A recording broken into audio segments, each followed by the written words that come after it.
Berbicara mengenai masuknya beragam etnik atau bangsa ke Kota Padang umumnya dan Pasar-Gadang khususnya, itu memang tidak bisa dilepaskan dari posisi dan kedudukan Padang sebagai kota administratif pertama, kemudian Kota Padang sebagai kota bandar atau kota perdagangan.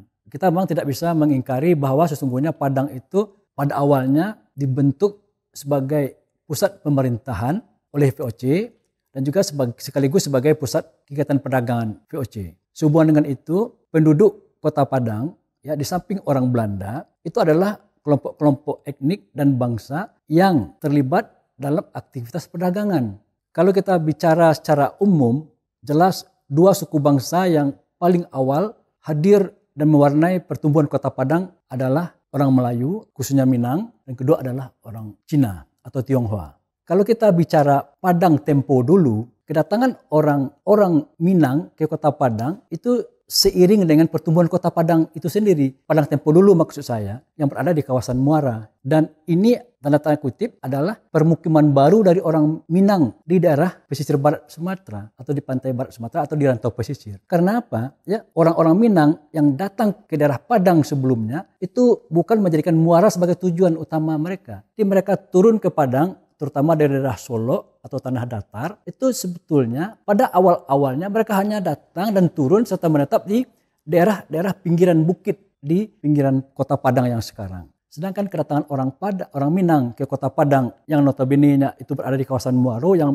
dianggap sebagai Padang lama, itu hampir bersamaan dengan munculnya Kota Padang. Dan mereka yang datang ke sana itu terpanggil dan terinspirasi oleh bertumbuhnya Padang sebagai kota administratif dan Padang sebagai kota bandar. Kota yang menjalani aktivitas perdagangan dan perniagaan yang dikembangkan oleh VOC. Jadi Kota Padang itu dikunjungi dan datang oleh orang Minang yang notabene-nya pada awal-awalnya itu adalah para saudagar. Di samping orang Minang ada orang Cina atau Tionghoa yang saya katakan tadi. Dan orang Tionghoa ini beda dengan orang Minang, itu datang ke Padang umumnya dibawa dan diundang oleh VOC. Ketika VOC membangun Padang dan mendirikan Padang sebagai pusat administratif mereka, orang-orang Tionghoa Cina ini itu diundang oleh VOC untuk datang ke Padang dan bermukim di Padang serta beraktivitas di Padang, meramaikan Padang yang dijadikan sebagai pusat niaganya. Lama setelah itu, terutama sejak abad ke-18, di samping orang Padang dan orang Minang dan orang Cina atau Tionghoa tadi, bertambah pula pemukim-pemukim lain dari orang India masuk ke daerah ini, kemudian orang-orang dari suku Bugis. Orang pasti di samping itu orang Aceh. Ya, sebelumnya saya lupa. Itu pasti orang Aceh yang telah lama juga bermukim di daerah kita ini.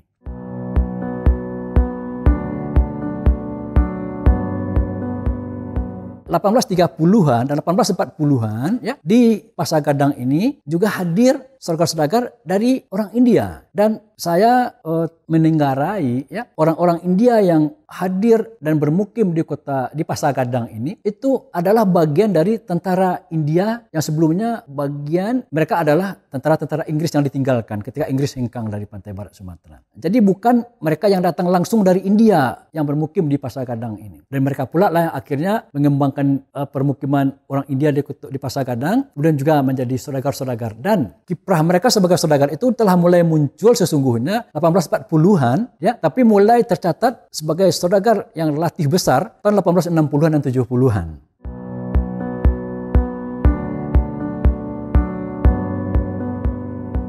Tinggalan sejarah yang paling berkesan itu adalah penamaan-penamaan daerah. Ada daerah yang dinamakan dengan Kampung Cina. Itu adalah peninggalan permukiman suku bangsa dan bangsa Cina atau Tionghoa dahulu. Kampung Nias, Kampung Jawa, itu adalah warisan atau peninggalan dari kelompok-kelompok etnik yang pernah ada di Kota Padang dahulunya. Itu yang pertama. Dan yang kedua, kita juga bisa mengatakan bahwa peninggalan-peninggalan yang diwariskan oleh berbagai etnik yang pernah ada di Kota Padang dahulunya, itu juga bisa kita lihat dari apa yang kita saksikan sekarang, itu bangunan-bangunan bersejarah, ya, bangunan-bangunan bersejarah. Apa bangunan yang bersejarah yang paling utuh dan paling lama bertahan itu adalah bangunan-bangunan yang berhubungan dengan rumah peribadatan. Itu yang paling terpelihara, yang paling nampak itu tentang ya adanya gereja di Kota Padang. Itu adalah warisan dan peninggalan sejarah dari orang-orang Eropa atau orang Belanda yang pernah ada di Padang. Kelenteng Cina, dan yang tidak kalah pentingnya itu saja masjid. Dan ada sejumlah masjid yang ada di Kota Padang, itu adalah peninggalan dari kelompok-kelompok ini yang pernah ada sebelumnya di Kota Padang atau di Pasagadang. Apa di antaranya? Ya Masjid Raya Gantiang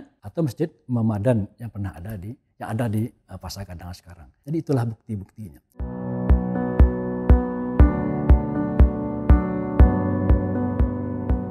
Pasagadang kalau kita lihat dalam tata letak Kota Padang, itu terletak paling hulu dari kawasan Padang Lama. Jadi kalau kita bayangkan Padang Lama itu adalah Muaro yang sekarang ini yang dulu adalah jadi pelabuhan dan kota bandar daerah pusat perkotaan dulu, bahwa Pasagadang itu adalah daerah yang terletak paling paling luar dari Muaro. Jadi paling hulu dari Muaro. Jadi penempatan Pasagadang di daerah yang paling hulu dari Muaro, paling pinggir dari kawasan Padang Lama, itu sebetulnya adalah potret dari proses kedatangan orang Minang ke Kota Padang. Karena orang Minang yang datang ke Kota Padang itu adalah orang-orang yang datang dari daerah Dare, ya kan, dari daerah Solo dan lain sebagainya.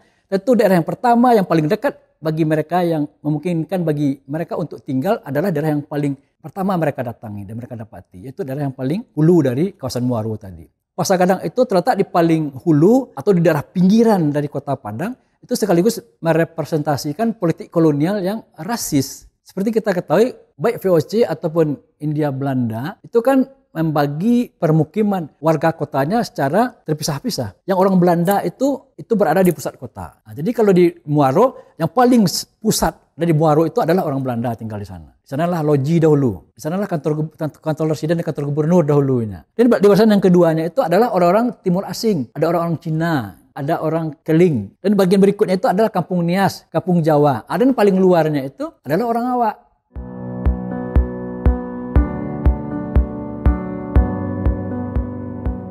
Pertama, Pasagadang itu sesuai dengan namanya adalah pasar. Jadi aktivitas utama di sana itu adalah aktivitas perdagangan. Dan kita ketahui ya, sejak zaman abad ke-18 terutama yang kita ketahui ya, Pasagadang itu adalah konsentrasi para pedagang-pedagang hebat dan pedagang-pedagang besar orang Minang. Karena pusat aktivitas perdagangan, Pasagadang itu juga adalah pusat pertemuan antar etnik, pertemuan antar kelompok masyarakat. Jadi orang Minang, saudara-saudara Minang itu di sana di Pasagadang itu bertemu dengan pedagang-pedagang dari kelompok lain. Saya katakan tadi dari orang India, orang Cina juga berapa kali datang, ya pasti datang ke sana. Yang tidak kalah pentingnya, Pasagadang itu adalah juga tempat datangnya para pedagang yang datang dari daerah-daerah lain di pantai barat Sumatera, terutama pedagang-pedagang Bumi Putra. Pasagadang adalah juga pusat dari kegiatan agama juga sebetulnya. Kita kenal di sana ada Masjid Muhammadan, Masjid Batipuah umpamanya di sana. Jadi di sana juga adalah pusat kegiatan agama.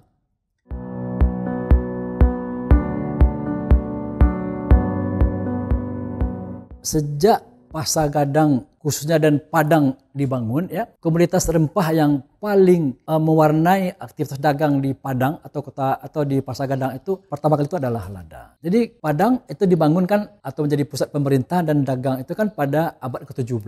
Dan abad ke-17 tersebut, ya, lada adalah komoditas perdagangan yang paling utama. Dan salah satu alasan kedatangan orang Belanda ke pantai barat Sumatera dan mendepak Aceh itu adalah dalam rangka memenangkan hegemoni perdagangan lada tadi. Dan memang setelah Aceh tersingkir dan Belanda mampu menyingkirkan Aceh, itu Padang diikhtiarkan oleh Belanda itu menjadi pusat perdagangan lada, di mana daerah-daerah yang ada di pantai barat Sumatera yang menjadi kekuasaan Belanda atau kekuasaan VOC itu diwajibkan mengirim ladanya ke Padang. Terakhir pada 1914 atau 1915 laporan Kadin Padang itu kita ketahui ya bahwa pemegang utama perdagangan pala dan cengkeh di Kota Padang itu memang orang-orang Minang yang terkonsentrasi di Pasagadang. Jadi Pasagadang itu dalam kaitannya dengan rempah, pertama menjadi pusat perdagangan lada, kemudian menjadi pusat perdagangan pala dan cengkeh.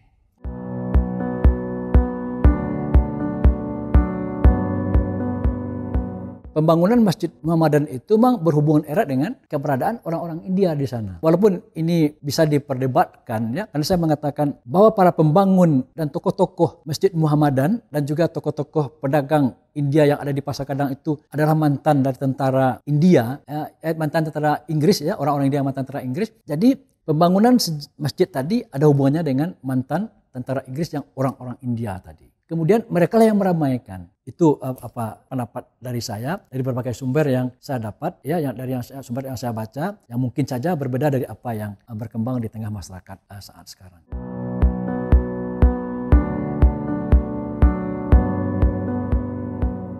Ya, namanya masjid tentu saja aktivitas yang berhubungan dengan peribadatan adalah yang pertama. Jadi penyelenggaraan sholat 5 waktu itu menjadi kegiatan utama dari Masjid Muhammadan. Itu yang pertama yang kita lihat. Kemudian yang kedua, Masjid Muhammadan khususnya dan Kota Padang pada umumnya itu relatif tidak tersentuh oleh gerakan pembaharuan Islam. Karena gerakan pembaharuan Islam itu lebih banyak berhubungan dengan orang-orang Minang. Di Masjid Muhammadan itu relatif tidak terkena gerakan pembaharuan Islam sehingga aktivitas dan ritual keagamaan mereka di sana itu boleh kita katakan sebagai aktivitas ritual dan ritual peribadatan kaum tua.